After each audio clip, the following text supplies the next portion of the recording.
What's going on, everybody? Welcome back to episode 92 of the Silver and Gold podcast. Today, we don't have an intro. In fact, I don't have my normal background. I'm not home for this episode. So, this is going to be probably the most informal podcast. As you can see, I'm at Pia's house. I'm at my girlfriend's house. I'm having a great time. But Mike and I, we just wanted to come live because this was the only time slot that we had available in order to get this episode out to you guys. Like I said, you know what? I'll do like a simulation of the intro. Yo, Will is already in. Will, I'm so sorry if it looks bad right now. Yo. Will, you haven't seen it, but we used to go live on StreamYard, but now we don't. We go live our own way, and it's so much better. And StreamYard really went downhill because we can't even play our intro anymore. We used to be able to, even on the old episodes. So I don't know. It's really disheartening. It seems like it's going to be tedious to show the comments, but I will be able to read the comments. I don't know if it's easier if I flip it this way, but I just look small compared to Mike, and I can't look small compared to Mike. So, yeah, just bear with us this episode. We can jump into our first topic. I didn't even let Mike introduce himself. Mike, how the hell are you? I'm good. I'm Mike. Okay, so right now I'm standing up, obviously enjoying the outside, but I don't have a tripod with me today. Pia offered me a tripod, but you know what I thought was even better to use as a tripod? Hell yeah. I'm going to be propping up the phone against this beauty. And yeah, I mean, it's going to be a great episode today. It's going to be, like I said, if you guys aren't prepared, it's going to be pretty informal, which is a good segue into our first topic. What the hell? What the hell happened between Brandon Aiyuk and the 49ers? Like, first he wanted to get paid. First he wanted to win. Then he wanted to get paid. And then now he doesn't want to get paid, doesn't want to show up to meetings. I don't think he's going to get the same contract that he would have gotten from the 49ers. So, I don't know. Mike, you heard about the Aiyuk news, right? Yes, I did. So I saw the original tweet from Diana Rossini, and I just saw breaking in all caps, and then 15 months after, and that's all I saw for like my, X notification, and I was like, what the hell is this? Like, what can this be?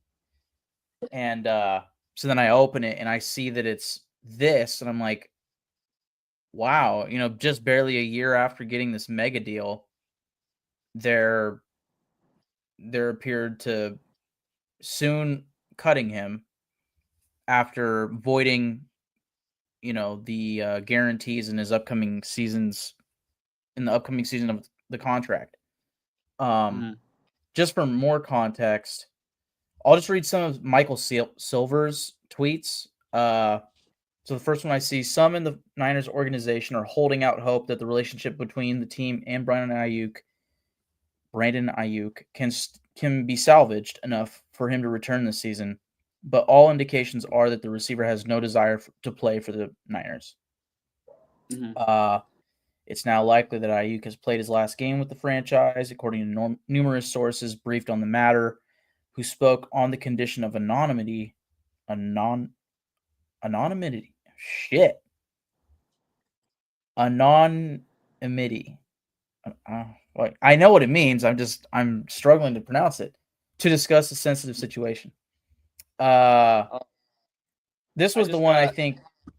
I just got a care package. Go on. Oh wow, excellent. Yep. I have the best girlfriend. I'm telling you. All right. I think this was the one that I saw from Michael Silver originally. The 49ers have grown increasingly frustrated with Brandon Aiyuk's lack of communication. His presence at the team's training facility has become scarce. I'm sorry. Damn. And despite efforts from those within the building to bring him back, his time in SF appears to be running out. Okay, this is from Diana Rossini. Brandon Aiyuk, according to multiple sources, told the NFLPA reps in a meeting that he did not want to fight the Niners holding or voiding his 2026 guaranteed money via an official grievance. That would clear the way for his expected release at season's end. So, from what it sounded like to me, he was just not communicating with them at all, to the point of like not showing up for mandatory meetings and things of that nature. So to me, I mean, for a long time now, I'd say even before his injury, it kind of felt like the writing was on the wall that this was not a very good relationship. Um, I mean, even Yeah. dating back, and I know how contracts are done. Like, we remember how Debo got his contract, but even dating back to when he was like holding out for the contract and he had like his girlfriend or his brother saying, like, oh, yeah, he's going to the Raiders and just stuff like that. Like, just No, all, that was oh yeah, Ayuk. I thought you were talking about Debo. Excuse me. yeah, Ayuk. But just, I mean, it seems like there's always been issues between Ayuk and him staying with the Niners ever since even after the contract. So once the injury happened, it felt like the writing was on the wall that, like, yeah, this just does not feel good. And then now we're here. So Yeah. I mean, honestly, the 49ers should have like that's the tough part. Like that's kind of how contract negotiations are in like the modern NFL. It's like players will just kind of make it seem like they don't want to play for the team, and then just out of nowhere, it's oh they've agreed to an extension, and then it's yeah this is the place that I've always wanted to be. yeah, Just like it's typically part of the process, but um, I don't know. I personally I'm kind of gutted by this news, just in the sense, not that like Brandon Ayuk was a fan favorite, because I really feel like he burned a lot of bridges with the fan base during that contract negotiation, and then like not being great and hitting the ground running last year. Um, but I'm kind of gutted because I have no doubt in my mind that Ayuk was the best receiver on this football team, at least one healthy. So I think it's yet right. to be seen whether or not, like going forward, he could have still been the best receiver on the team. But you know, uh, I'd say right now Ricky Pearsall is next man up. I would kind of anticipate. I don't know. This just feels like a Kyle Shanahan thing where there's a lot of bad publicity surrounding the team about Brandon Ayuk, and just oh they paid all this money to this receiver. This feels like this upcoming week, Ricky Pearsall is probably going to get hella targets, and Mm, just so that way they can. I mean, maybe it's Juwan Jennings that gets the targets, but I feel like it's going to be Pearsall because he was selected in the first round, and just sort of you know, oh, everything's okay. this is why we were able to move off from Brandon Ayuk. Like this is I feel like we get this all the time, you know? Yeah. Like the Trey Lance thing, you know? Oh, we were able to trade Trey Lance because we have Brock Purdy.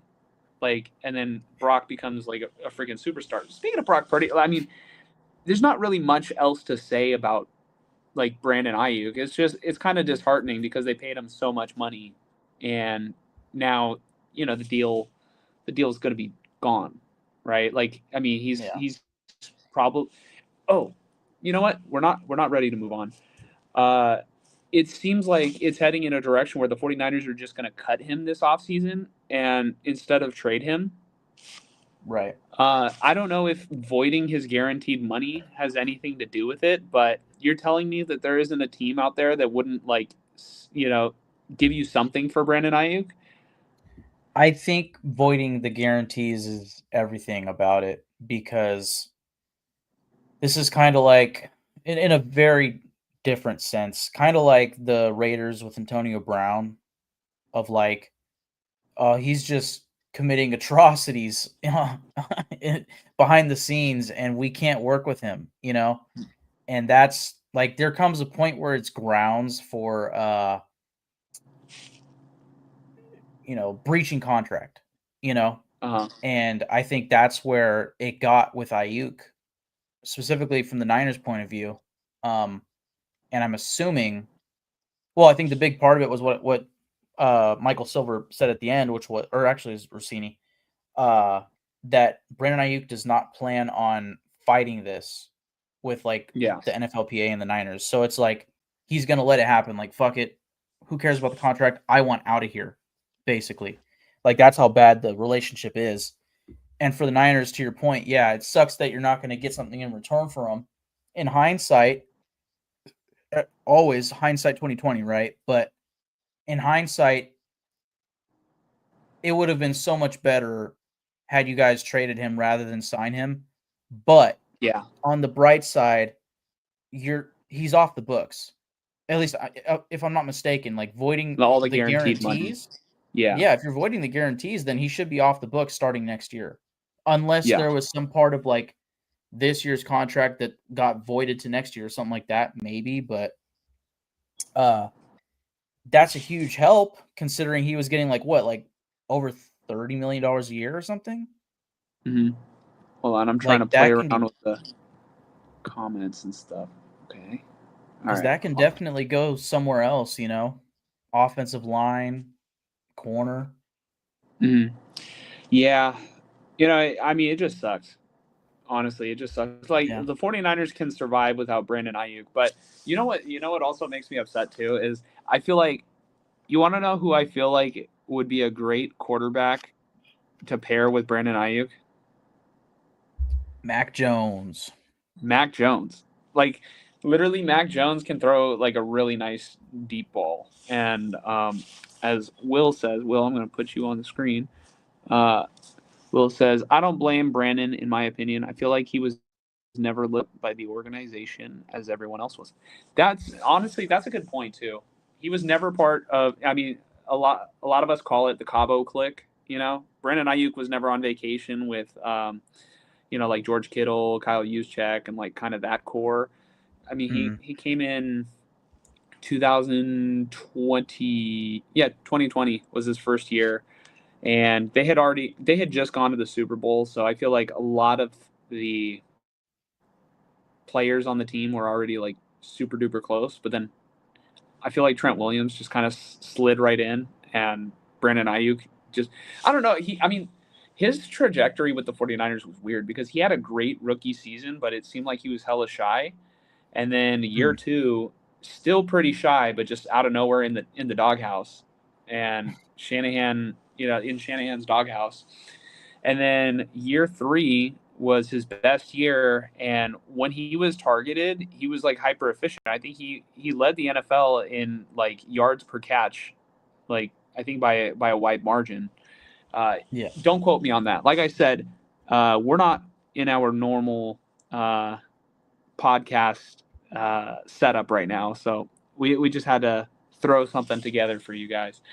But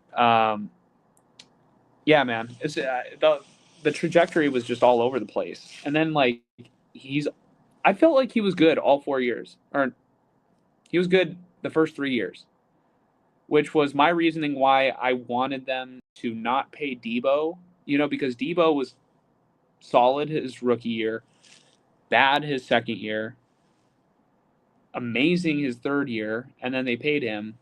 You know, and then I thought Ayuk was like he was really good, really good, and he was great. You know, Mm. and then I was like, wow, that's really consistency. I want to keep this player long term. But I mean, at the end of the day, you know, life moves on. So I think we're going to move on to the 49ers versus Cardinals. Are you ready, Mike, for the topic switch, or did you have anything else on the Ayuk stuff? Um, I mean, I guess at the end of the day, this like it doesn't really feel right now like there's any winners in this situation. Like I think in the immediate, it makes the most sense for both sides. And at the end of the day, like what'll probably happen is Ayuk gets a 1-year deal, probably preferably with a team that either has a great quarterback or is a winning team. Mm-hmm. And then he attempts to go out there and prove that he is still worth a big contract again. But, Yeah. there's a lot of risk in that for him. Whereas for the Niners, it's like, you're losing a Pro Bowl caliber wide receiver, you know? So Yeah. it'll be interesting to see Yeah. how it Or plays out for both teams. at least a player who was a Pro Bowl caliber receiver, all pro Yeah. caliber receiver before, Yeah. before the The injury. injury. Yeah, that's the thing for him is, how's he going to play after this with the injury? So I think in hindsight, this does make the Pearsall pick look a little better, even if Pearsall isn't like a Pro Bowl or anything. But just like, imagine if you didn't have Pearsall on this team, right? And you just had Juwan Jennings. Like, I wouldn't feel any bit optimistic about the wide receiver core. But at least you have a guy that's like, I can see him developing into a potential Pro Bowler in Pearsall. Mm. You know what the 49ers maybe should have done? Hmm. They should have, in that draft, they should have drafted Lad McConkey, to play like the slot receiver role. Hmm. Because they still had Debo and Ayuk on the team, and they ended up keeping Debo for that season. They should have drafted Lad McConkey, and then in this year's, I mean, hindsight's always going to be 2020, like we say all the time. In this year's draft, it would have been nice. They could have maybe moved up and gotten Tet McMillan. Yeah, it sounded like a lot of teams were actually trying to trade up for Tet. And it's funny because in the like pre-draft process, people were shitting all over Tet McMillan. Like, oh, he doesn't love football or this or that. He doesn't Like, watch oh, film.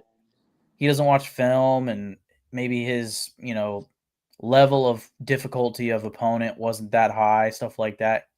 And now he looks like the best. I mean, it's him and Egbuka look like the best rookie receivers in football this year. I'm not gonna lie. Every time I hear Egbuka's name, every time there's just like a cue in my brain to just. I just think of Eustace from Courage the Cowardly Dog. Goes booga booga. Just every time. I don't know why. Real quick. Will says Ayuk will thrive outside of this organization. Here, I'll put it on the screen. Ayuk will thrive outside of this organization. I have faith in him. I also hate how it's going to be labeled as getting rid of a diva by the media when Brandon's situation is nothing compared to the other wide receivers, or compared to other wide receivers. Yes and no. Um, I like Ayuk. I don't think that he's a bad dude, but he just doesn't want to play for the 49ers anymore. And I do think like during the contract negotiation, I did kind of view him as like, oh, he's stepping out of like being shy and like he's actually just secretly like a diva, and that's what he wants to be now. Hmm. And so that happened. He hasn't really been in the forefront, so I can't really call him a diva. Like I said, I like the player.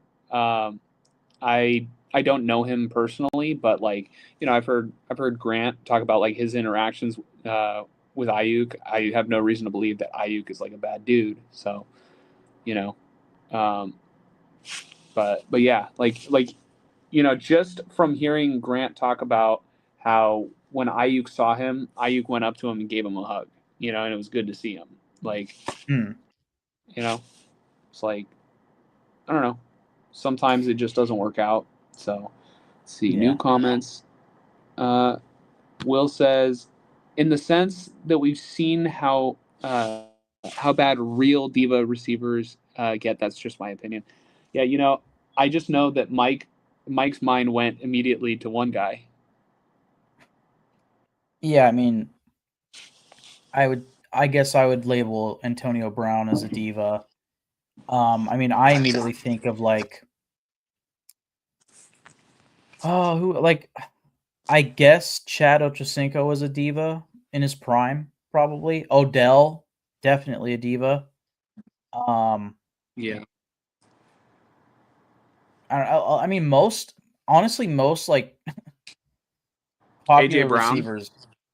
AJ Brown right now is going through definitely a diva phase. Like you are a defending champ and you're just bitching and moaning. But granted, I think in AJ Brown's case, I think Terrell he's Owens. Terrell Owens, absolutely, yes. I was going to bring up AJ Brown because I think a lot of people are looking at him like he's this really bad diva right now, but I think he actually has some credence, if you will, to what he's talking about, which is this offense isn't playing nearly at the level that it should be. And for some reason, I'm not getting as many targets as I definitely should be. And I think everybody knows how good AJ Brown is. And I mean, maybe I'm wrong, and maybe on the field, he's just throwing his arms up in the air like, what the fuck? But it seems more to me like it's usually post game where, he's getting asked questions and he's just answering honestly without saying it's the offensive coordinator. He's saying this offense has a fucking problem because even Saquon isn't playing that good right now statistically. Tell me if you think this player is a diva, because I don't know if I think that they're a diva. Oh yeah, I'll let you answer and then I'll say. DK Metcalf. I think he just has on-field anger problems. Yeah, he's like he just throws tantrums, like on the field, and then off the field, like he seems like pretty normal, tame, chill. I think DK Metcalf is the polar opposite of Brandon Aiyuk, where I don't see Brandon Aiyuk lashing out on the field too much, but off the field, yeah. So I always thought the same thing too, but then in the Super Bowl, the defensive backs coach, I forgot his name, the defensive back coach of Kansas City was talking about how they knew that they could get in Brandon Aiyuk's head and make him just fight all game, rather and throw him off his game.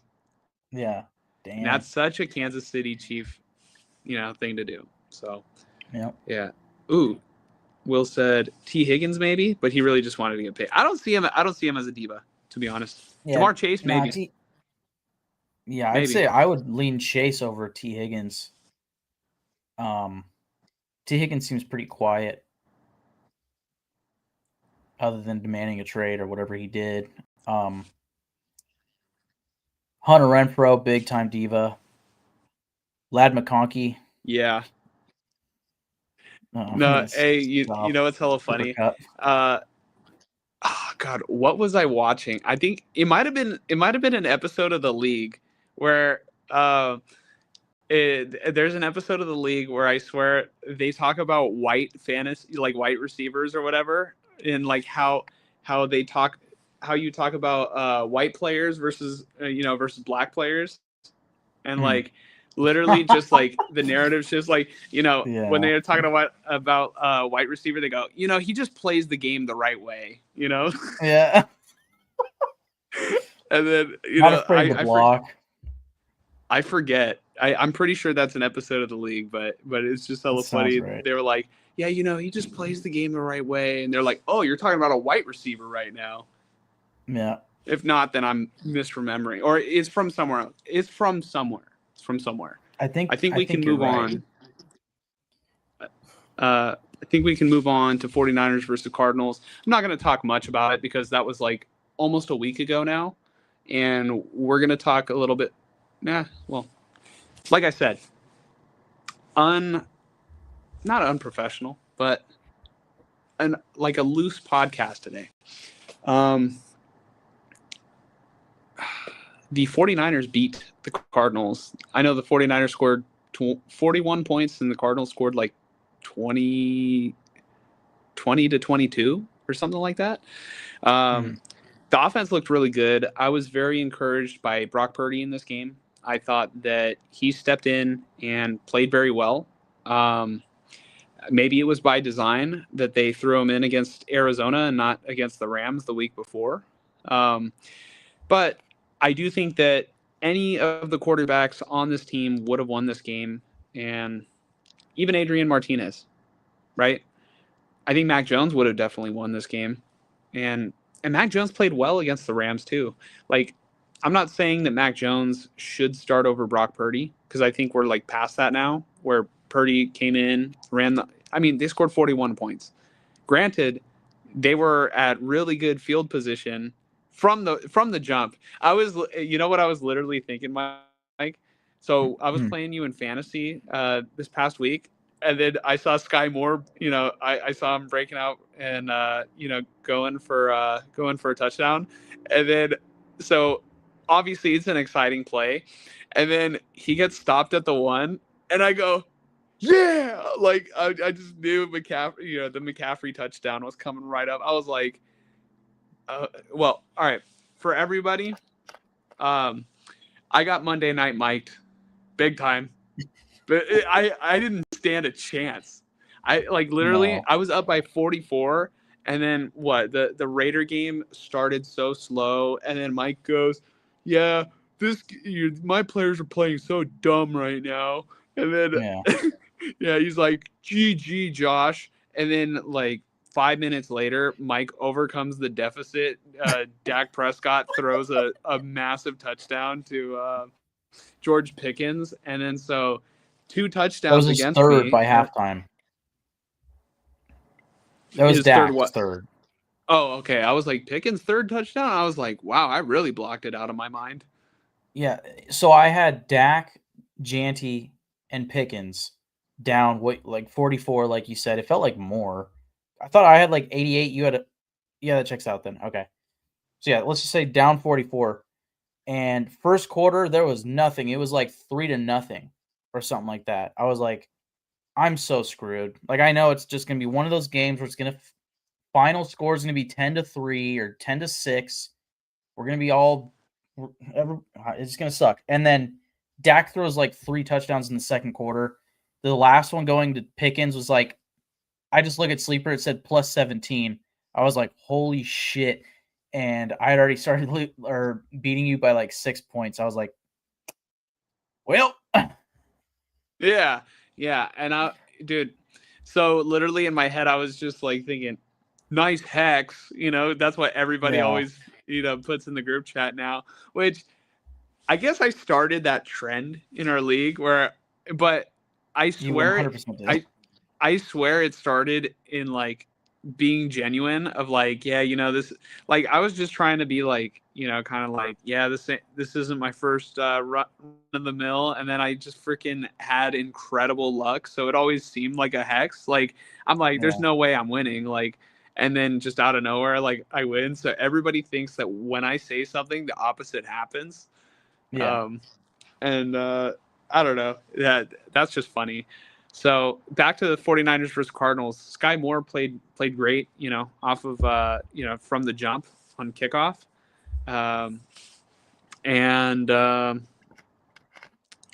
trying to think of what else happened. I mean, it happened so long ago. I don't have the stats pulled up in front of me today. I'm holding. Well, I'm I I'm want to streaming live from say my. Purdy had like 3 touchdowns, and I know Yes. McCaffrey had 3 touchdowns because I was facing against him, Oh my and I was God. sad. Everybody watching, sorry, this is like a hybrid like fantasy talk right now, or topic, but I had 3 players combined for 90 fantasy points. I had Travion Henderson this week, who had 3 touchdowns. I had Bijan Robinson, who had like 29 points, and then I had Christian McCaffrey, who had 32 points, and I lost Yeah, that was very much mostly on Lamar at the Jackson. hands of Lamar Jackson. You know what? If this was, how I recorded that one post game press conference, I 100%. All right, not post game press conference, but I did like a funny video like for our fantasy league where I like sat down at like the coach's podium, and I gave like a little rundown of my team. I Yeah. 100%. I would, if I did that this week, I would have 100% sat down and like threw Lamar Jackson under the bus. I I would have went. I would have went. You know. I want to first off start by saying, great job to all the running backs on our team. You guys, fought your asses off against a very worthy opponent. Last year we squared off against Mike's team in the championship, and obviously came at the lower, you know, short end of the stick of that one, but Lamar's got to be better. Lamar can't be out here putting up threes, okay? Who does he think he is? Steph Curry? Lamar scored 3 points. I needed 30. Lamar. What the fuck, man? I thought I was cooked, dude. Last thing on the fantasy matchup. So you started on Thursday Night Football with Trevion Henderson, projected like 14, literally doubling that, getting 28. And I'm just losing my mind because I was the guy who drafted Trevion Henderson.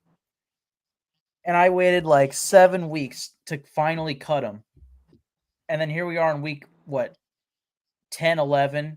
He starts going off. And I'm like, this is what I always knew was going to happen. Why did I cut him? Like, I was telling myself in like week 4, like, just keep the faith. He's going to have the late season explosion. And then finally, it just got so, and like you had said to me multiple times, like, you can't even blame me. Like, Vrabel, Josh McDaniels, the Patriots, they were not showing any sign of giving him any try and play at running back. They It was weren't. insane. Honestly, Mike, I don't blame you. You know, Yeah. you can't blame yourself because if I wouldn't blame you, you can't blame you. Okay. Yeah. And then also, dude, you know what Lorenzo did? I didn't even get to fully see it because I went to go put my phone to charge, or I handed my phone to Pia to put my phone to charge. But I just saw Lorenzo tagged me on a post, like, he like put me, like tagged me in a comment section of a post, and it was like, when your fantasy league mates are colluding and you can't prove it. I was like, that's Yeah. son of a bitch. So yeah, Trevion Henderson on Thursday, and I'm just like gutted. Like, of course, like it's not only that Trevion scored 28 on me, it's also that Trevion scored 28 points for 4-time champ Josh against me. Dude, okay. All right, let's talk about that for a second. Okay. Everybody, it doesn't matter if it's McCaffrey, it doesn't matter if it's Jefferson, which that trade I swear was not bad. But it doesn't even matter if it's Mike dropped Travion and he was on waivers for a couple weeks. It's yeah, I swear Josh rigged this whole thing. Like, I don't think anybody you rigged else? anything. I don't think you rigged anything. I think you know that, but I understand what you're saying. Yeah, no. And then I know it's all in good fun and jokes, but I find it funny, you know. I swear on everything. If Enrique or anybody else made the same trade I did, everybody, yeah, it's good with me. It's good with me. And then and then just all of a sudden, dude, oh my god, dude.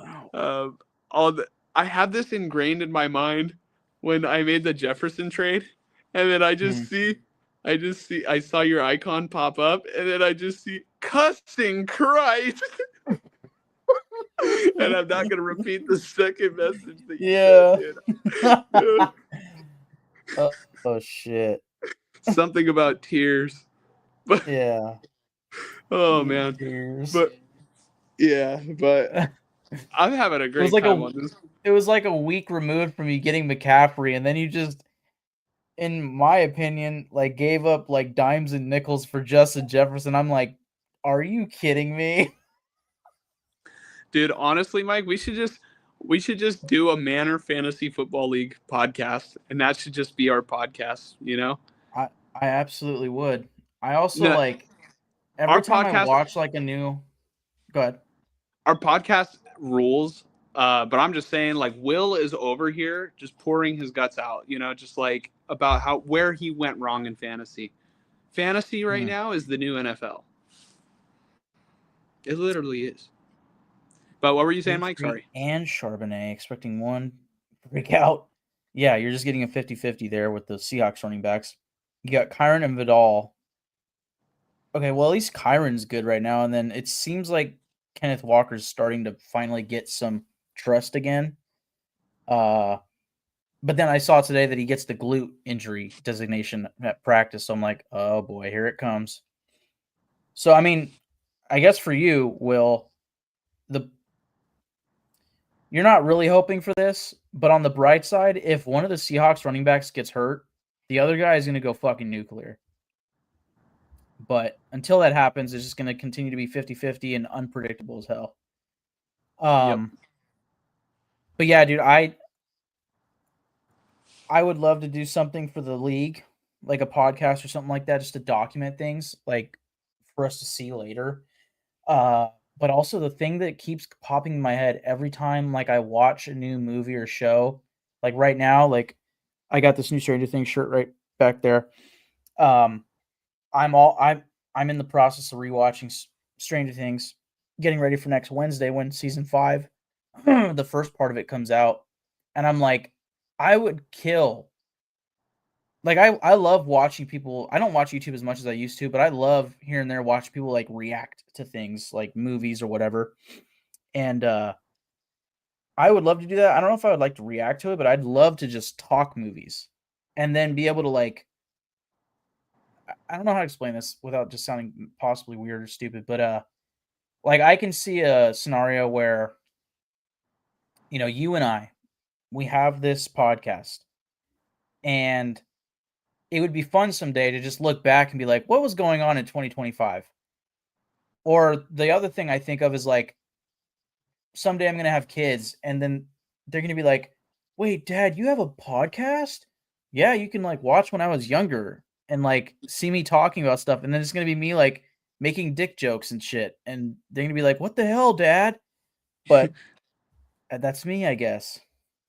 I don't always make dick jokes, but but we don't take it, you know, so seriously that we're being as professional as possible sometimes, but that's fine. It's all for fun. He doesn't always make the jokes, but it's where his mind is at all the time. Yeah.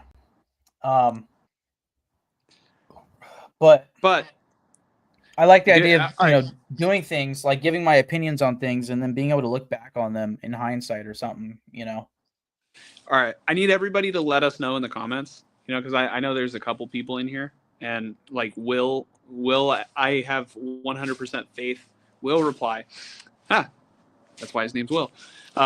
Would you guys, if we had like a separate channel where every time like DC dropped a new project that we both watch, we do like a podcast talking about it, would you guys watch it? Or it doesn't have to be like DC exclusive or superheroes exclusive, which obviously we're into those things. We love the MCU. I'm a huge DC fucking nut. But like I said, like Stranger Things, like just current what was it? Pop culture, shows or movies, Like I've been seeing a lot of stuff recently about this new Stranger Things, Frankenstein movie, and I'm like, I want to see it. I know it's on Netflix, so. Check out Will's comment. He says, "You guys go both rent and return some videotapes on stream." Will, you're a freak, and I'm gonna make this movie reference.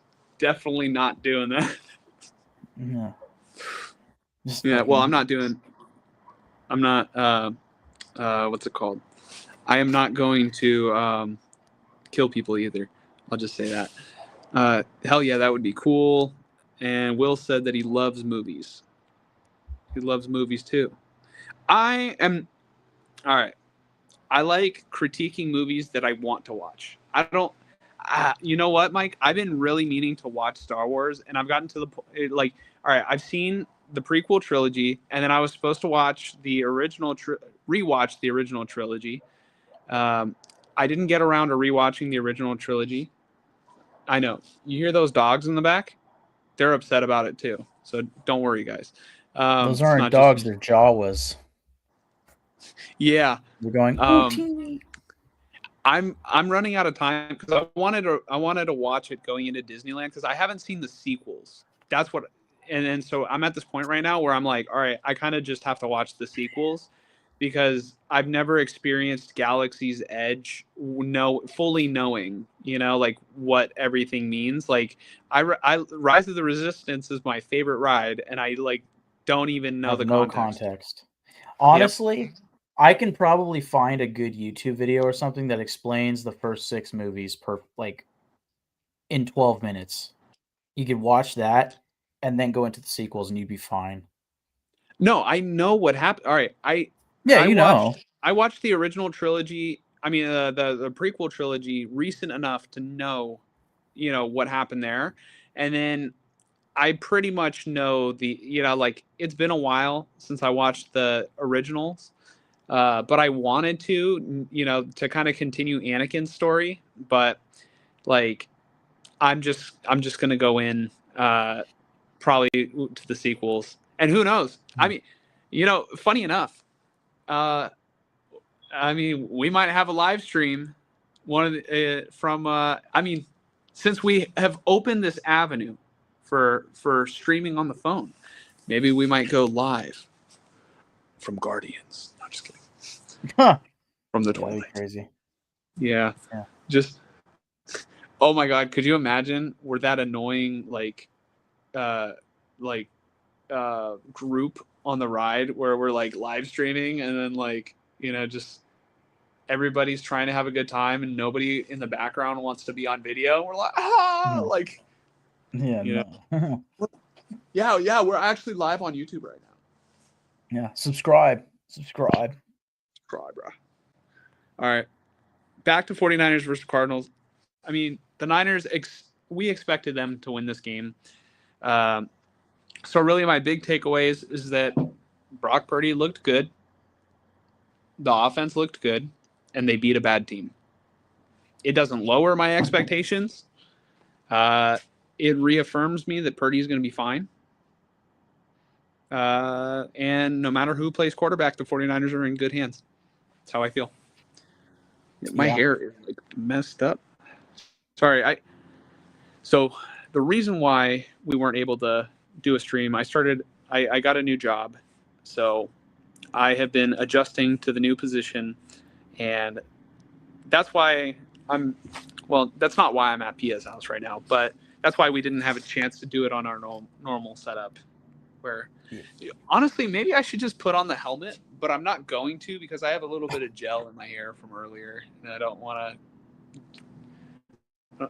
I don't know. Kind of weird, but I love this thing. I think it'd be hilarious if you just put it on for the rest of the pod. Comical. Okay. Hold on. The gel isn't wet or anything, so I know it's not gonna mess it up. But give me 1 second. While you do that, I will say I saw that Jacoby Brissett broke the record for most completions in a game. I guess that's pretty significant. And then Michael Wilson also had a great game. I don't know why Michael Wilson always just chooses to have his best games against the Niners. Dude, seriously. I was going to say that too. But obviously I forgot. Hey guys, what's going on? I don't have a helmet. Hey, I do a podcast. Yeah. I play for the Niners. Nice. Yeah. I'm not Brandon Aiyuk though. He doesn't play for the Niners. Clearly. He's employed by the Niners, but he doesn't play for the Niners. Not anymore. Okay. Yeah, they gave. Oh, you know what this game taught me? This game showed me that if the 49ers play a legit team that can drop back and pass, they're not going to play Cincinnati this year, but a team that just has heavy volume and really good receivers, this defense is not going to be able to stop them. So this offense has to be constant. You guys facing any good receivers this Monday? Okay. All right, dude. For context, this is another fantasy bridge, but Mike and I nearly had a trade at the deadline. Mike felt like I was robbing him, he felt like I would have been robbing him blind, but I felt like I wasn't saying that. Mike, what? I don't think I was saying no, yes, the final offer, yes. Yeah, the final offer. Yeah. You added $20 fab, and you go, practically robbing me blind. It's like playing mind games, and it almost I was like, well, I guess I am robbing him. Yeah, it is a lot of fab. No, I mostly meant the robbing me blind aspect on the fab. Like, yeah, I wouldn't add that much fab to an offer. Actually, it was 25. That was no, the final you added offer. 20. It was 20. 20 was the final. Oh man, maybe. Yeah. 25 was what I gave Lorenzo last year in the Aiyuk trade. Funny enough, full story. I gave Lorenzo Brian Thomas Jr., Rico Dowdle, and $25 fab for Brandon Aiyuk, who like a week or two later tore his ACL. Like, I'm not laughing at the injury, of course. I'm just laughing at my poor luck. Like, and then Brian Thomas Jr. ended up being what I wanted out of Brandon Aiyuk. 4. Yeah. So can't say that I collude when I lost that trade that badly. Yeah. Yeah, you know what? We gotta go revisit that one. But let's go ahead and move on. The 49ers played the Panthers this Monday night, and it's actually a big game playoff implication-wise because the 49ers and the Panthers, I believe, have the same exact record. No, Panthers, I think, had their bye. Didn't they?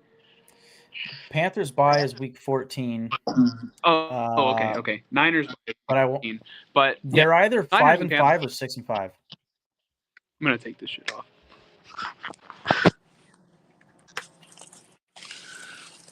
Oh, God, I did that on camera. Oh, man. I should not have done that on camera. Yeah, okay. Honestly, with the black background, you can't even see it. No, well, thank you, but I saw it. It's enough for me to be sad. Yeah.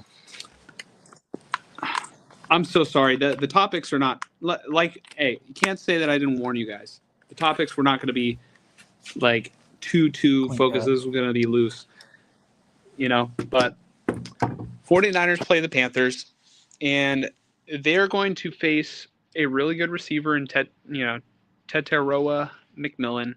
Let's just call him Tet. It's easier. He's a rookie from what school, Michael? Since you know about him so well. From Arizona. And, he's tall. And honestly, like, they showed last week that they could run the offense through him. So I wouldn't be shocked if he has another good week this week against the 49ers corners. I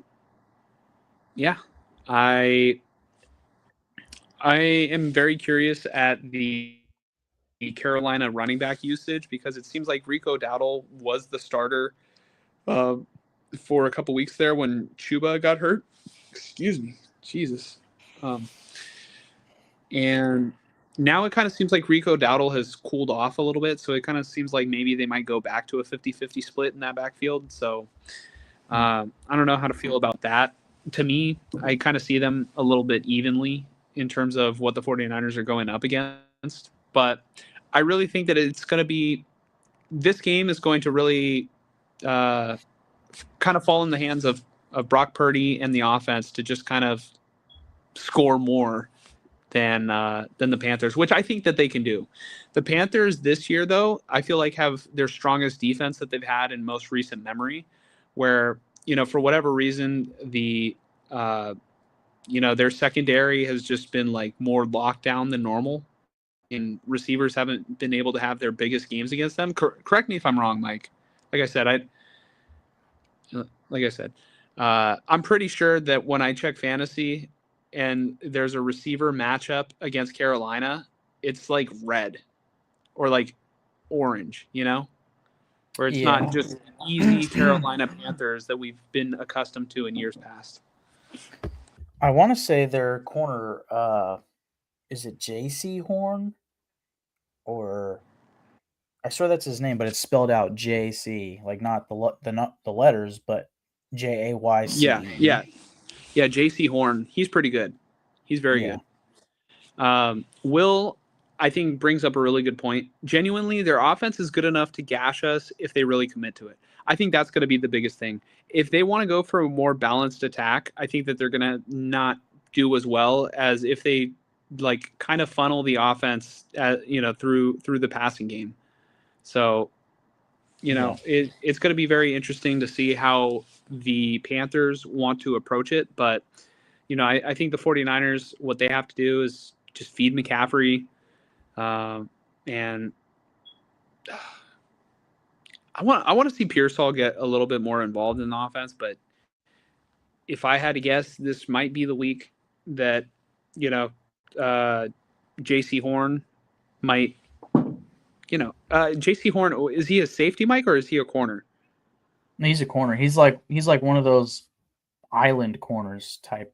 He was like Yeah. 8th So overall pick the same year as I think he was picked ahead of Pat Surtain.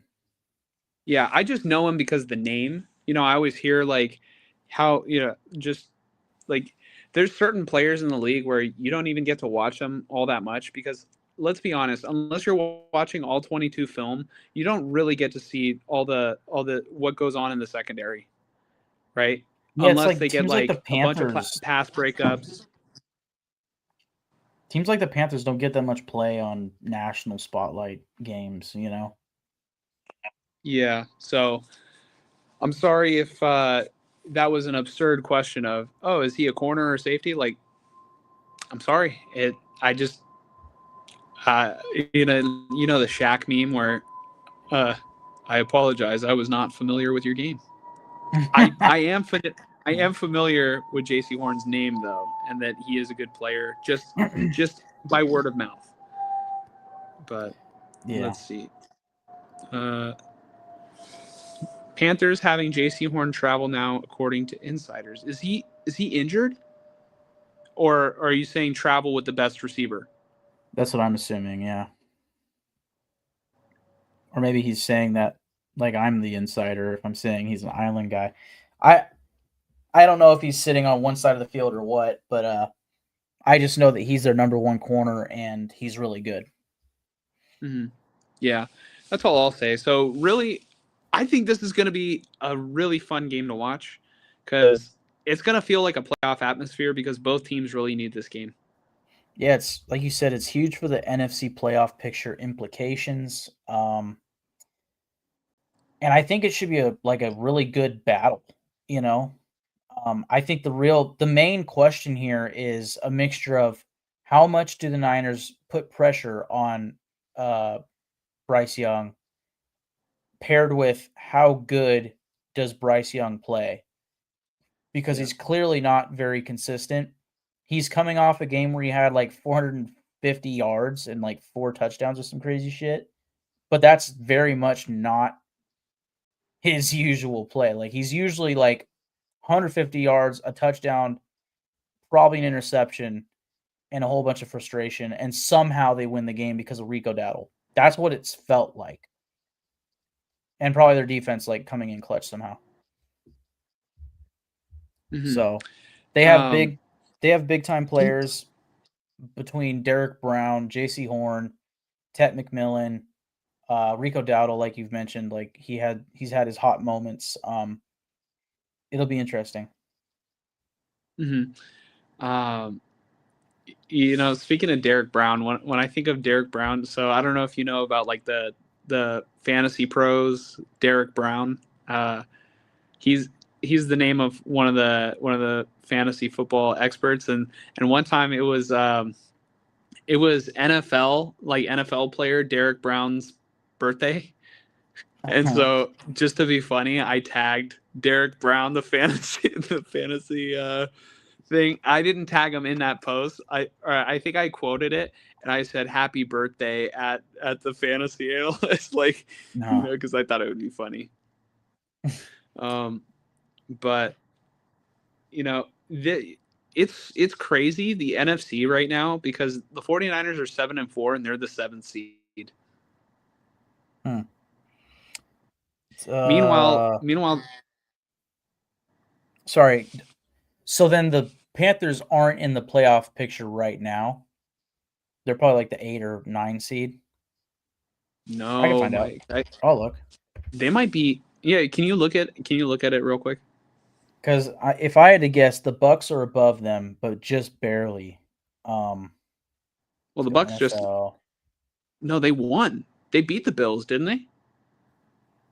That was the No, Texans. Bills. That was huge for the Texans.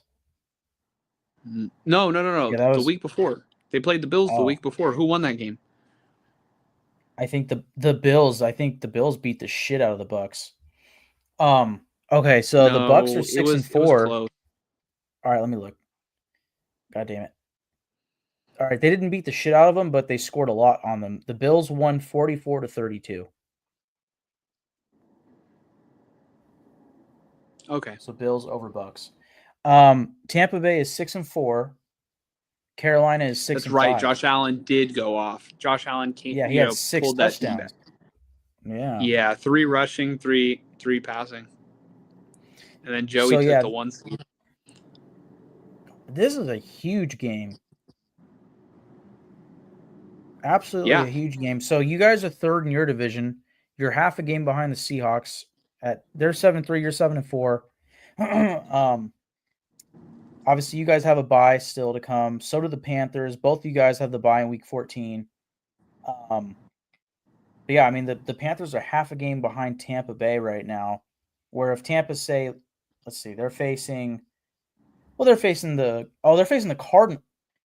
No, they're facing the Rams this week. So, assuming the Bucks lose, the Panthers can win and have a pretty solid lead on the Bucks suddenly, for that division. So, and it's then a big I'll just game. look at It's a Monday Night playoff. Football at Levi's Stadium. What more could you want? It's going to be entertaining, Yeah. big time. I So think this that is the we got to do this is the predictions. yes, this is the 7th seed Niners versus the 9 seed Panthers, and right in between them is the 8 seed Detroit Lions. Yeah. 6 and 4. Panthers are 6 and 5. Niners are 7 and 4. So I'll just go through. Philadelphia is the 1 seed, which they're They're having making it. struggles offensively, and yet they're still the 1 seed. The Rams are the 2 seed. They kind of feel like the 1 seed though. They're tied 8 and 2, both of them. 3 seed Chicago Bears, 7 and 3.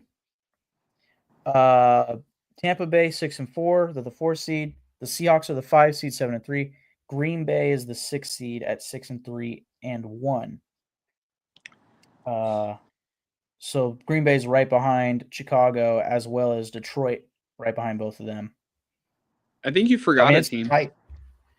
Well, the Niners, of course, the 7th No, seed Niners. Oh, no. Where are the Cowboys? they got a big win on Monday that we're about to talk about, but they are the 10th seed, 4-5-1, one tie versus the Packers. Will, this is another great point. The NFL is very close right now. Like, there's no clear favorite to win the Super Bowl, and I think this is like we're setting up for a very legendary playoffs. I think. How about this for the AFC? The 9 seed and the 10 seed in the AFC, they are both 500, 5 and 5. The Kansas City Chiefs and the Baltimore Ravens. Above them I, is the Denver Broncos at 9 and 2, the Patriots at 9 and 2, the Colts at 8 and 2. The Patriots and Colts, man, what the hell? Good for them. The Steelers at 6 and 4, the 4 seed. The Chargers at 7 and 4 at the 5 seed. The Bills at 7 and 4, 6 seed. Jacksonville is the 7 seed at 6 and 4. Houston got the win over Buffalo on Thursday. They are 6 and 5 in the 8 seed. Mhm. So Wow. I mean, it's shaping up to be pretty good. Predictions, Mike. Who's going to win this game? this Niners, is Panthers. this is in San Francisco. Yeah. Santa Clara. Well, Santa Clara. Yeah. Um.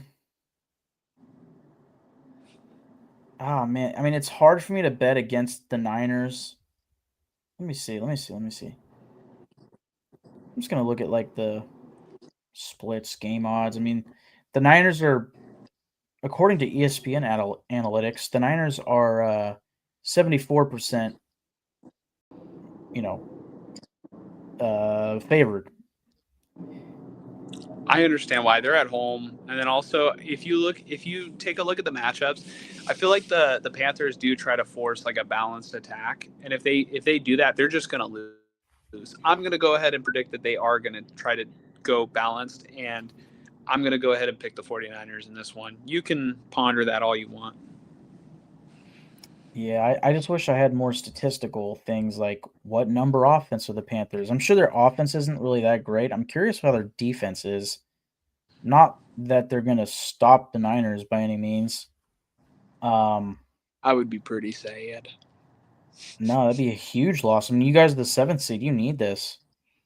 Um, I mean, you got Purdy back. You got Pearsall back. This will be game number 2 for him back. Um, you got Kittle, McCaffrey, all those guys. I mean, it's hard to choose. It's hard to go against the Niners here. Um,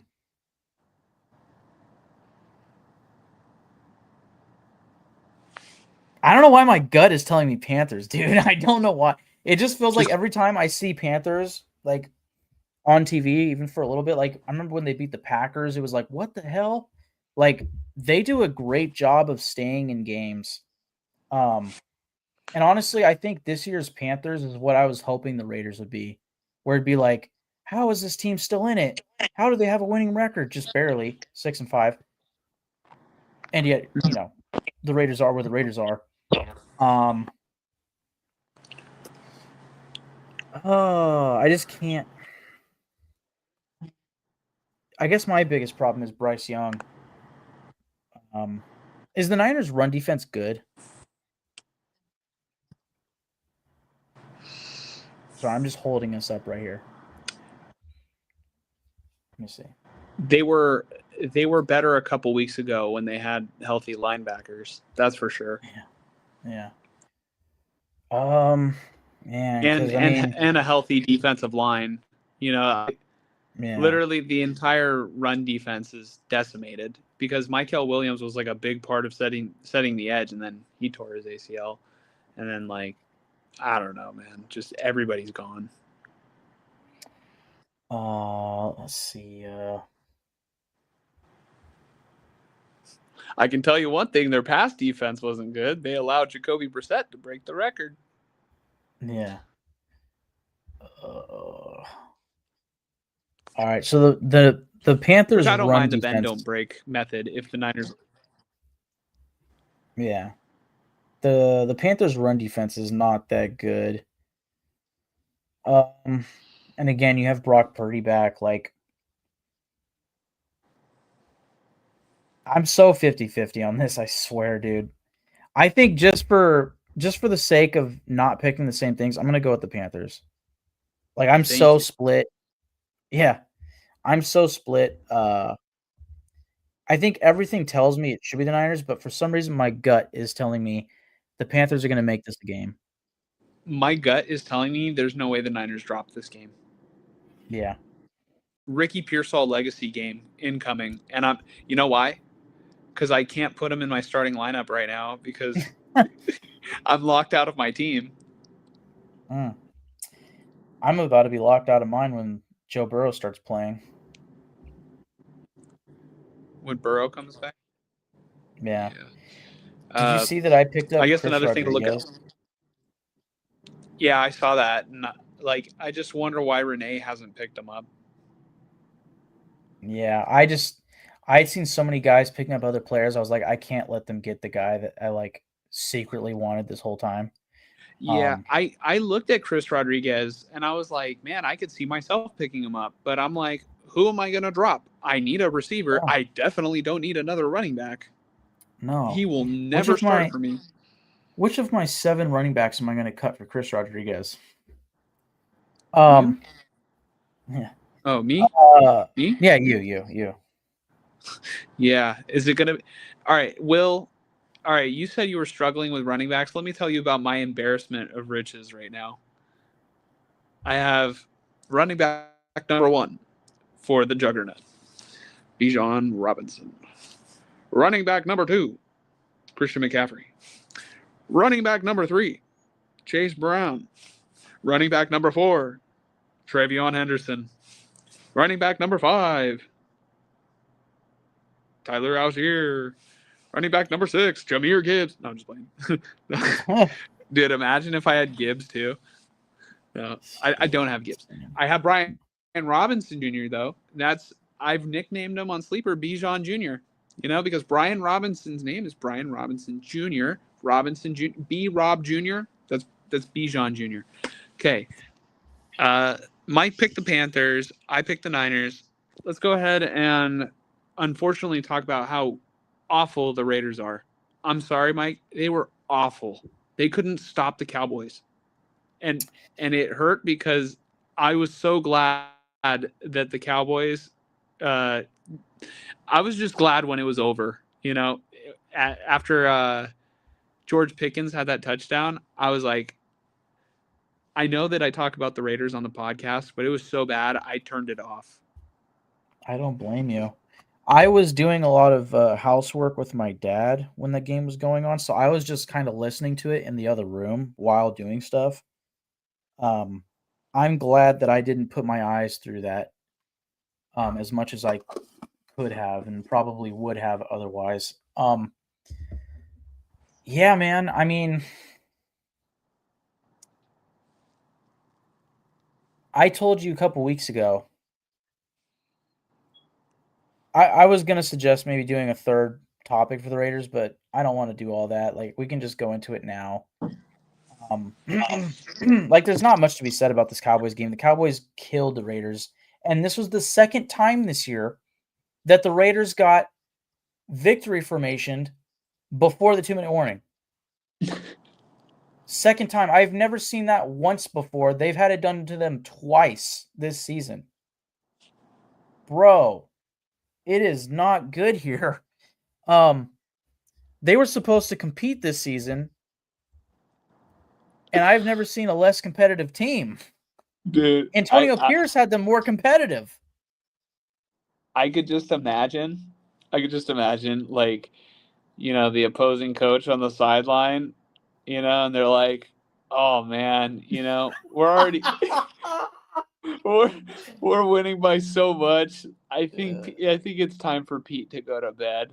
Yeah. No, literally, that's exactly like when you started saying that, like, I just imagine the other coach looking, and I just imagine this coach, like, being the coach on the sideline, standing on the Raiders field, looks up at the clock, sees 2 minutes and 45 seconds, and it's ticking down. And bear in mind, the Cowboys were, like, in the red zone. Like, they could have ran the ball and tried for another touchdown. And then the coach looks across the field, and he just sees Pete Carroll just looking confused as shit. Like, oh, God. He's slipping into his age, isn't he? Let's just run the clock out, guys. This is over. Yeah, no, it's like, all right, so I've had this, like, new experience for, this is like a first time experience for me in my life of, like, I've tried to put forth a bigger effort to, like, get acclimated to Pia's family's, they have a Rottweiler, right, that they got last year. And so her name's Gemma. Gemma really likes me. And so they put Gemma, like, in, a pretty good training program. And I literally, I'm, like, not as scared as I used to be of dogs. And then, like, she wears this special collar that, like, when she does something wrong, you're supposed to like, pull it, right? So that way it, like, kind of stimulates her brain that, when she does something wrong, it's a, she's being corrected. Yeah. And so, like, you have some cases where, maybe she needs more correcting than others, but it's so sad when, like, you pull the collar, right? And, she, like, maybe will put up a little resistance, and then, like, you're supposed to pull it, or at least, I was taught once by either the trainer or by Pia, to, like, not like pull her down, but, like, pull it downwards and, tell her down, and then she'll lay down and just, like, mellow out. And so I did that, like, before I went down the stairs today, and, to come do this podcast, because she started coming down the stairs she wasn't supposed to. So, I pulled it, and then she's like barked a little bit, and then I pulled it down. She went down, and like just like really sad eyes, like she had just been defeated, and Mm-hmm. then that's the way I see this Raider team. Like that's why I brought up this whole thing. Like the other teams are coming in this season and just like have the Raiders by the collar and just like all right, you got your exercise in today, Pete. Now go down and then just kneel the clock out before the the 2 minute warning and just Yeah. Yeah. Sad yeah eyes. It feels yeah a or little bit more to me, instead of like holding and like pulling on a collar, it feels more like pulling on hair. Like just grabbing the hair, kind of wrapping it around, and like they're just getting whoa the, oh, I mean, no, they're just getting pummeled. Let's just say this season. yeah yeah It's like wow. you can. Why don't you hold my ears while?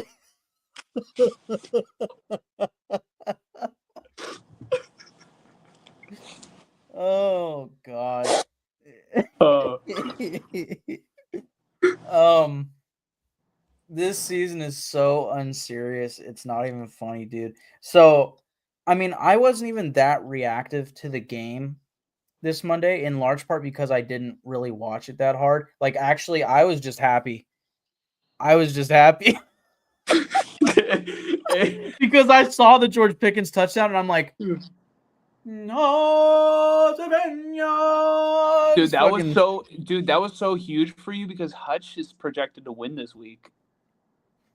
yeah, yeah. Yeah, but I needed it bad. yeah, let me tell you another thing too. Which also, if Joey loses this week, I have a shot. I have a legit shot at a first round bye again. If Joey loses Yeah, and then I play him and then I beat him, then I yeah. You think I can would pass control it. him. Yeah, But um, that being said, poor Joey. uh, I forgot what comedian.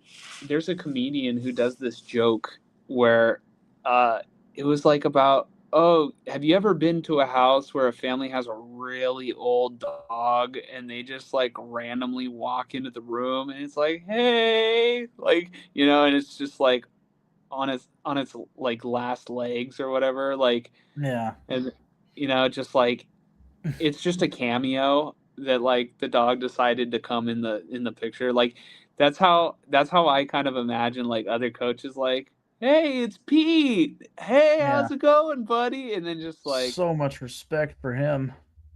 yeah, like I don't imagine that old dogs bark much, but if they did, Pete Carroll's bark would be compete. Yeah. Or it would just be like a really cackly cough at this point. Like it's just almost over. Um, Does he still chew gum on the sidelines? yeah, yeah, He's probably probably decreased the wattage. yeah. It's not as big of a He's wad he's as it he's probably gone used to down be. from yeah, he's gone down from 2 strips of gum to just 1. His jaw I can't find take it it anymore.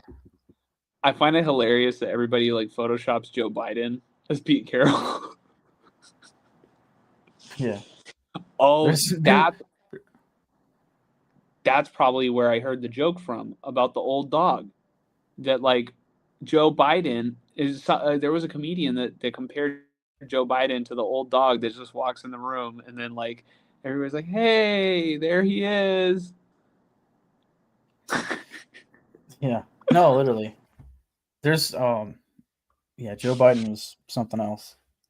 Like I've never been so it's never been so clear that a person of that level was just mentally not able to do what he was supposed to be doing. Um, I think the whole dog comparison thing and like the old dog, like the Raiders should treat Pete Carroll's tenure with the Raiders. This was where really I was going to. Again, like there's not much to be said. I'll get to it. There's not much to be said about this game. I think the most alarming thing was, I think out of like within one series, like there's no way they went through their first 15 plays of the what do you call it, the opening game script? There's no way Yeah. they went through the opening game script because within the first drive, they just gave up on running the ball. Like Gianti had 2 rush attempts in the first half. I think he had 6 total in the game. And of course, Yeah. at halftime they were down like 24-3. Like, I don't. All right. It's one thing that your game plan wasn't to run the ball, but then they would put Mostert in and run with him. yeah, I don't know. Like, admittedly, Mostert looks like he has a lot of life for a 31-year-old running back. Like, he looks solid, but not game changing solid. Just he's good at getting like converting third downs when he can. Yeah. Uh, I guess here's my point to go with that, because again, there's not much else to be said. It was a terrible game. I've had an issue all season with the lack of, like, once you get to this 2-8, even 2-6, like, I'm sorry, I understand, like, well, we're not eliminated yet, like we could still compete and like make the playoffs maybe. We're not making the playoffs. Okay? We're clearly dog shit. Speaking of dogs. It wasn't necessarily the Monday night game that pushed me to this. It was also just seeing like banter on Twitter from Raider fans. Like, I follow Mo Moten, just seeing some of the things he's retweeting, and then other Raider fans that I follow and seeing their tweets. Like, I finally just realized it on Tuesday. Speaking of dogs, we need to treat Pete Carroll's tenure with the Raiders like Old Yeller and just put him out of his misery. Okay? Not literally, but figuratively. Like, it is Yeah, I was gonna say, fire dude. him. I mean, I don't think that you guys should kill him, but I mean, Yeah, no. maybe he shouldn't be coaching football, but he could still enjoy retirement. Yeah, no. I have nothing against Pete Carroll as a human being. I think he's one of the top human beings in this world. Like, I really enjoyed him as a person in getting to know him more once he was hired. Like, I don't have anything bad to say of him as a human being. My issues with him lie, it's like a fucking trend with this team, dude, is that they get these head coaches that are like, well, clearly they're a great head coach. They should be in charge of personnel. No, they shouldn't. Because clearly there's no way in fucking hell that John Spytek was like, you know what makes the most sense for this franchise that does not have a quarterback of the future, does not have any semblance of a future right now. Like, I have to build this up.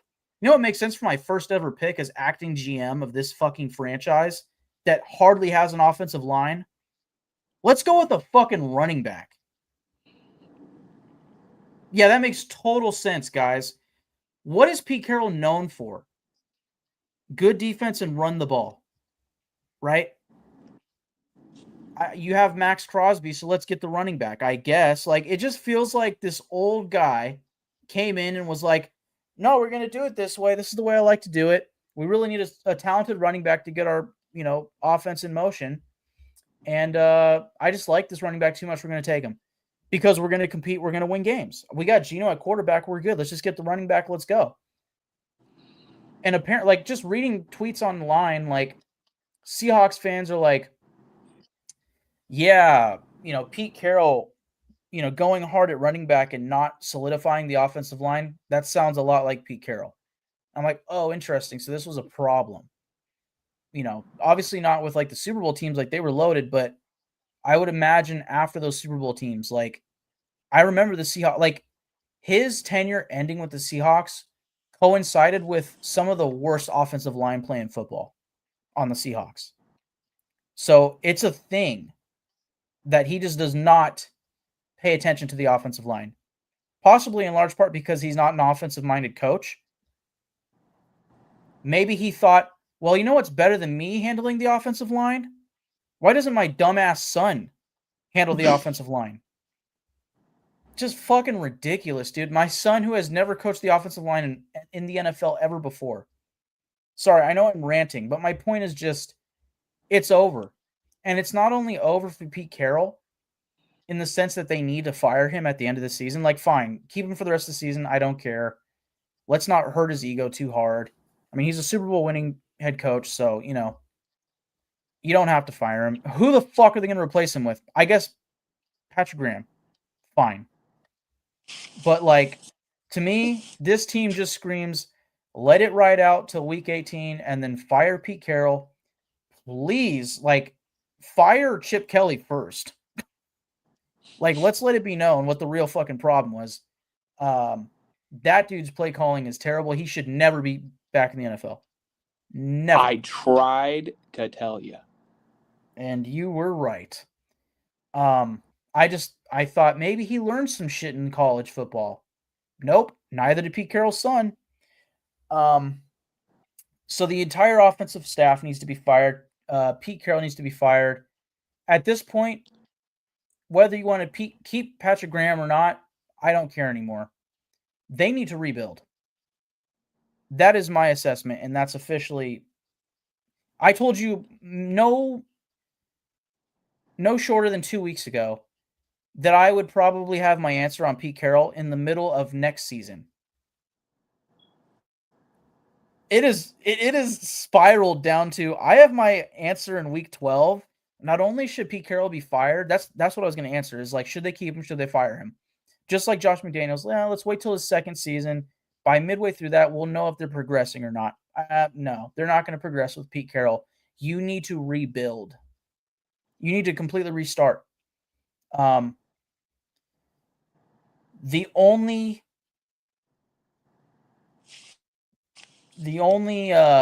person of power with this team, not named Mark Davis or Tom Brady, that I think should be kept. And this is, I mean, knowing Mark Davis, they won't keep him. But I'm curious if because he was relatively close to Tom Brady, they will keep John Spytek. Mm-hmm. And the big reason why I think so is because I really truly believe at the end of the day, Pete Carroll had final say on this roster, personnel-wise, all the way down to the first-round pick. I really don't believe that. Go ahead. I don't know. I just feel like maybe. I feel like I've only heard. I only know what I've heard, so I don't have sources like that. But yeah, you know, I hear that like Chip Kelly was maybe Brady's guy. I know Geno was Pete Carroll's guy. That's for sure. Right. So I don't know. I don't exactly know what to make of the Raiders, but when have I ever? Besides 2016. Right. Who knows whose guy Chip Kelly was? Because I remember when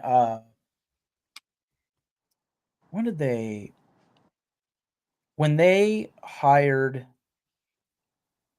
who was the head coach? Oh, when Antonio Pierce was hired as head coach, they talked to Chip Kelly that year too. So a year ago, they talked to Chip Kelly, and that was before Tom Brady. That was before Pete Carroll.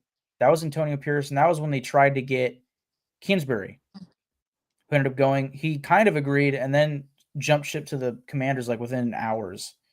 And then it was down to Chip Kelly and the other guy that's should never touch an NFL field again, whose name I keep forgetting, and I don't care to remember it. But you know who I'm talking about. Oh, Luke Getsy. Luke Getsy, dude. So last year it was between Luke Getsy and Chip Kelly. We were always gonna fucking suck, apparently. You mean Luke Getsy and Cliff Kingsbury? Well, after Kingsbury. So Kingsbury was the top choice apparently because they were going to agree to that, and then he went to the Commanders instead. Then it became Getsy or Chip Kelly. Really? Chip Kelly was in the running last year? He was one of the guys that, well, I don't know if he was like one of the final guys, but he was interviewed. I'm fairly certain. Mm-hmm. Um, Yeah, yeah. So sure. I mean, let me sum it up. The Raiders suck. They suck bad. That's they suck that's all the balls. summary you need. Yeah, yeah. Yeah. We could talk about It's just, Raiders Browns. yeah, Oh, I'll just say go. this. Like, I saw a tweet that was just kind of mentioning, like, God, there were two teams. One of them's the Jaguars, going from some shitty coach, possibly defensive minded coach. I don't know why I'm forgetting the Jags coach last year, to a up and coming offensive minded, you know, really good offensive minded coach, Liam Cohn. Mhm. And they're in the playoff picture. Um, the Panthers might fall in line with that, where you have their head coach Dave Canales, who's an offensive-minded guy. They're in the playoff picture. Um, the Patriots a little different, with Vrabel being a defensive guy, but I think just what the Raiders need to do, they need to get an offensive-minded head coach in here. Stop with the defensive-minded thing. That's why I'd still be open to Patrick Graham staying. The other option I've seen a lot of people talk about is elevating our defensive line coach, whose name is passing me right now, but elevating him to defensive coordinator because he's really up and coming coach. And then the head coach has to be an offensive minded guy, preferably who is good with quarterbacks.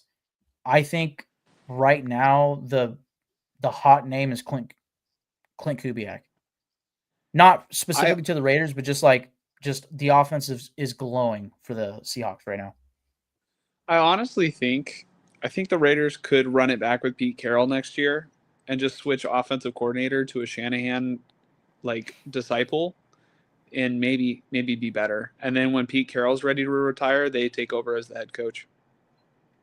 I mean, that was originally the thing that I thought would make the most sense, but now my worry and my assumption is that Pete Carroll is not only the person with the final say on personnel for the team, he's also terrible with personnel. Um, and not just that, but also developing players. Like, I don't know if our coaching staff just sucks, which they do, or if Pete Carroll refuses to play rookies because, no, we can still compete and we just need to win some games with Tyler Lockett at wide receiver. I'm sorry, Jack Best should be fucking playing because that's the only way that he's going to get experience. I need to see a coach come in, and this might sound stupid. They need to hire a coach. And it's funny because a year ago I would have totally disagreed with myself. But now it's so bad that I'm saying, fuck it, rebuild. You already need a new quarterback anyways. Like, at this rate, this is the first time in a long time that I can positively say, I won't 100% say it, but like 90, I guess just to put it on the head, 98% of me says you probably should trade Max Crosby at this point. If you can get max value. Like, if Quinn, I think you said this, if Quinnen Williams is getting you 2 first-round picks, what is Max Crosby going to get you? More Right? pass It rushers are should be more at a more. premium. Yeah. Yeah. Edge defenders. Um, So I just and think then trade him they need to get the before quarterback. you got to trade him before he requests a trade. Because at Yeah. a certain point, Max Crosby is going to get fed up. And he's going to say, I don't want to be a loser my whole career. I know he wants to win in Vegas, but I mean, at a certain point, it's just not going to happen, and he's going to be past his prime. If he's a true competitor, like, he might not want to stick around, Yeah. right? I Because think and he could leave and be in the good graces of Raider fans for the rest of time, and then he can go yeah, somewhere, win a ring, and still be remembered as a Raider. 100%. I think it would make a lot of sense to keep it in-house of, like, let's just say John Spytek stays on and Mark Davis and Tom Brady at least saw enough from him that they trust him and they just find the head coach to pair with him. But Spytek gets final say on personnel. Like, that would be my dream. In the sense, Mm-hmm. if Spytek is any good, but I don't know if the scouting department, and that's another thing to it is like Spytech is in the beginning process of like overhauling the scouting department. So like restarting again with a GM is like, why? Like if I guess if Pete Carroll is the problem with personnel, then just eliminate that and at least go 1 year with just Spytech and whoever you get a head coach. And the thing I was gonna say is whoever they hire a head coach, they need to come in with the not expectation, but some sort of an acceptance of this is going to be a process. And Mark Mhm. Davis and Tom Brady, they need to also accept that of like, if we're going to rebuild the right way, like this team right here, we have to fucking as close to tank as tanking gets. Because you can't, there comes a point where if you're obviously tanking, then there's a problem. But if you trade Max Crosby and you just build up this youthful roster and try to develop those players rather than signing vets and, you know, forcing those guys on the field over rookies, like there's at least one season where it's a developmental period. And whenever you do get the quarterback, it's not going to all be sunshine and rainbows immediately. Like it takes some time. Except if you're CJ Stroud, it works immediately and then it gets worse after that. Apparently. Yeah. I agree with Will But here, by the way.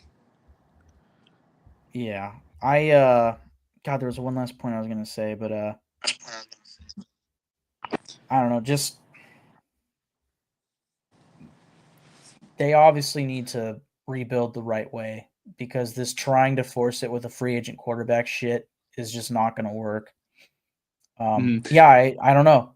I don't know. With Pete Carroll, Super Bowl winning head coach Pete Carroll, it was supposed to get better. Joel, man, we're back on StreamYard for today. This is a temporary thing. This is more of a laid back podcast. This was the only time that we could fit it for this week. And then with the Ayuk news, we just decided to go live. I'm at my girlfriend's house. Well, I'm actually, my feet. I'm about to turn into Antonio Brown right now. You know, speaking of the Raiders, uh, like I'm wearing sandals out here on the balcony, and I'm getting cold, man. So let's go ahead and can we talk about the Browns a little bit, or maybe just provide a quick predictions? Or you said you had one more thing, right? I Or forgot you it, so got it's it? all good. We're gonna Hell have yeah. plenty of time going into the off season to talk more about Raiders firing What and they should hiring do? guys. So yeah, Yeah. but now So you guys know what I think. Tear it up.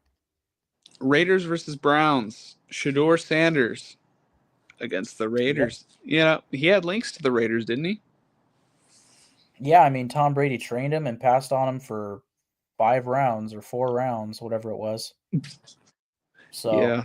yeah, I mean I was seeing a lot of tweets and stuff like this is the most hyped game between 2-8 teams of all time.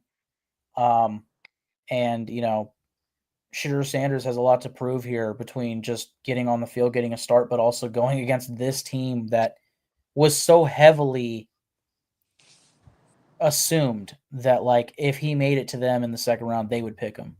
And then they passed on him every opportunity they got. You know, I Yeah. hope he tears us up.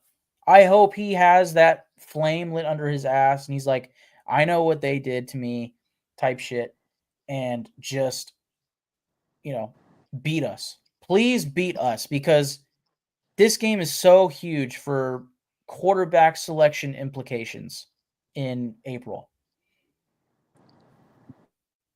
I am going to pick the Browns in this game for the following reasons. Excuse me. Um, I'm going to pick the Browns to win this game. It's in Vegas, right? Or is it in Cleveland? I want to say it's in Vegas. Let me see. It might be in Yeah, Cleveland. Hopefully it's Cleveland, dude.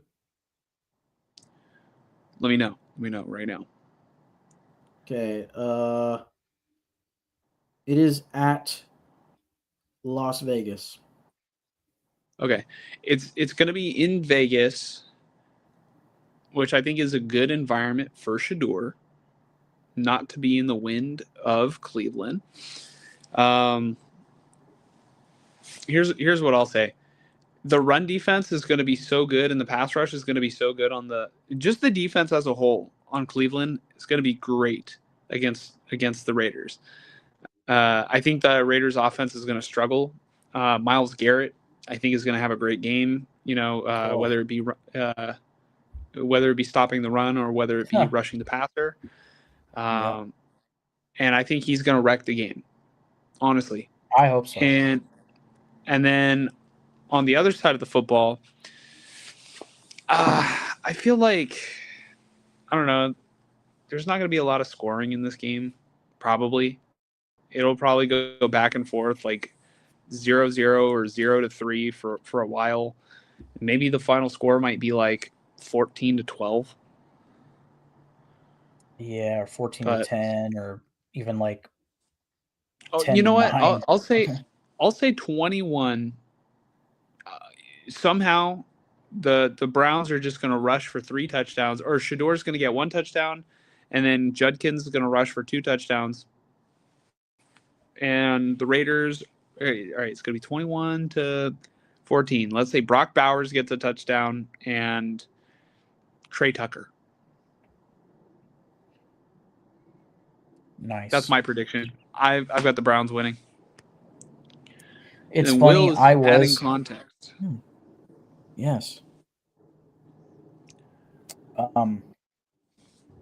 Well, I mean, the only thing that weather could affect in Vegas would be their flights, I'd say, or their drive to the game.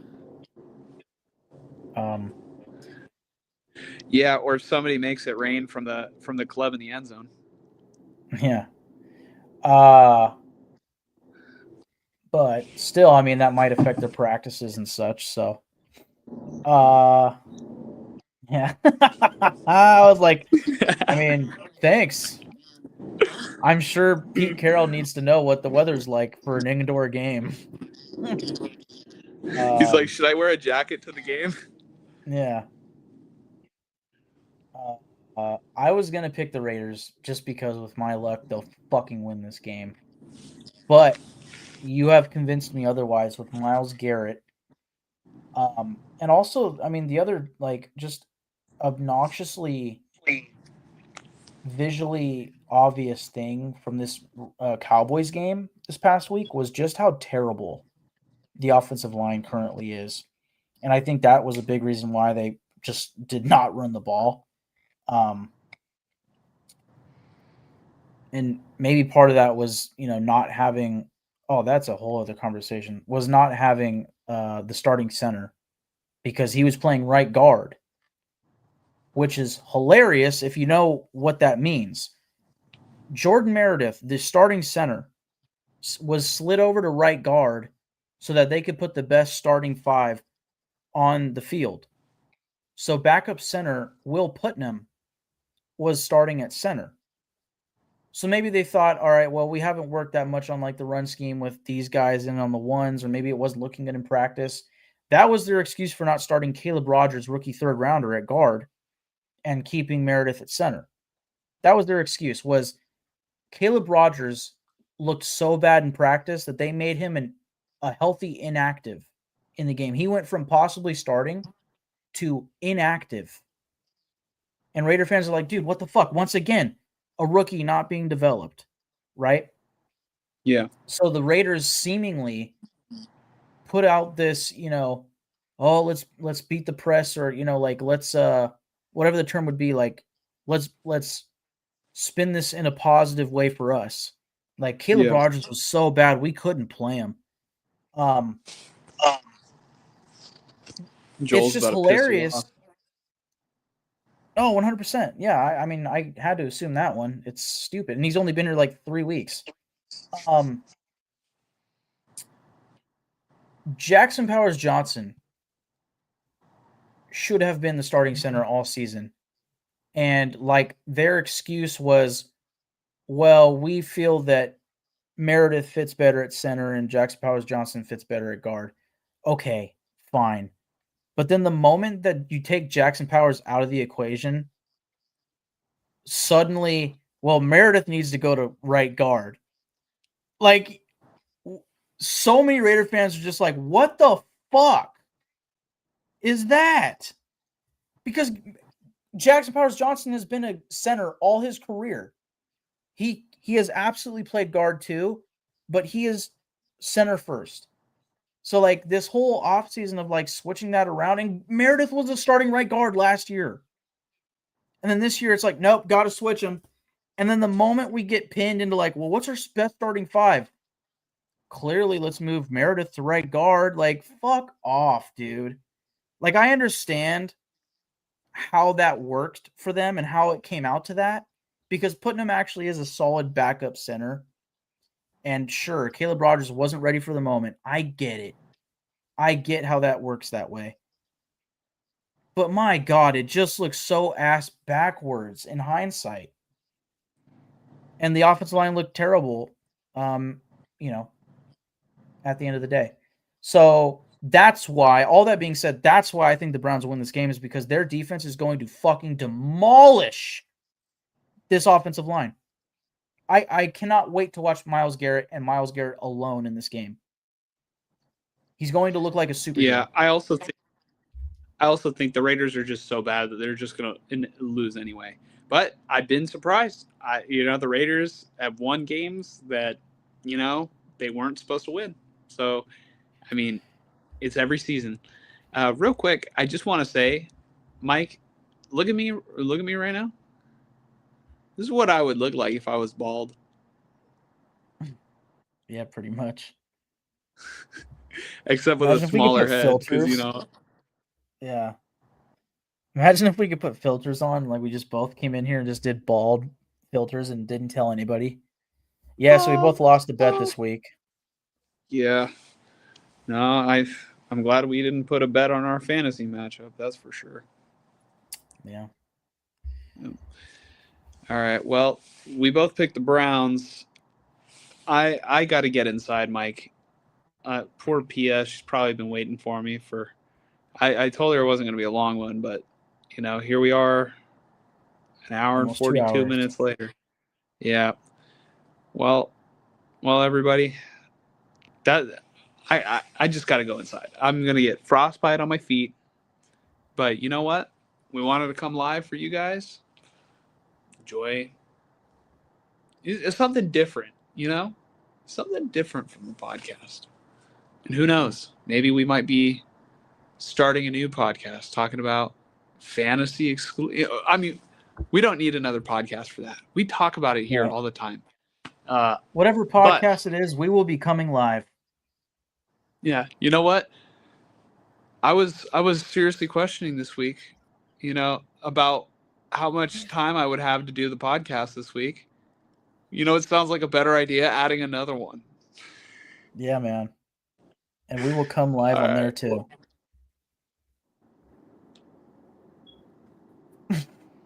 Nice.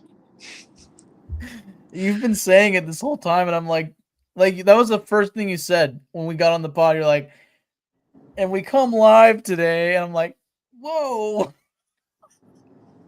All right, so my co-host over here is a child. Yeah. Got a potty brain. I'm deranged from this Raiders team. I'm just my mind is just melted like Pete Carroll and Joe Biden. I really appreciate this comment from Will. He says, this one was fun, guys. Off-topic convos were really fun, too. Honestly, those are the best, because it's two friends talking, and, having you guys, like, also add on to it, like, it's amazing. It's like a big group conversation, but, like, just between two people, and you guys... On that note, we're... Oh shit. On that note,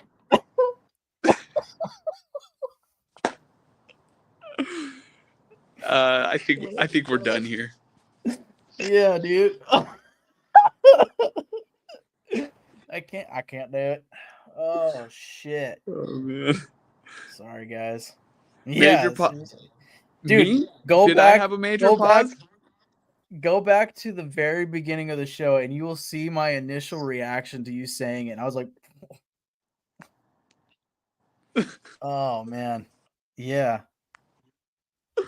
Well, Mike, We're why gonna be would like you one of say those that? we're gonna be like one of those stupid ass TikTokers that's like standing in front of like the world's most giant water balloon, like, come on my live and I'm gonna pop it. Just like waiting for you to hit the fucking watch button. We're gonna come live together. Come watch. Uh, Oh oh shit. man. All right, that's enough. I didn't know that I said that. Well, I'm glad I'm glad I said something like that and not like not something Blow my bad. ears while you. All right. I can't even play the outro, so Yeah. you know, we're just gonna cut it off here. I hope everybody has a great night. I want to thank Will, I want to thank Joel, and everybody else who tuned in live. This was a very fun one. So, I am freezing, but I can finally go inside. So we'll catch you guys next week, and then the week after, Mike and I are going on a little vacation where we will probably not be coming live. I think that would be illegal.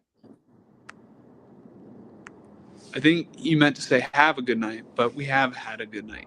So, Yes, we all right. have. See you guys. Peace. Peace.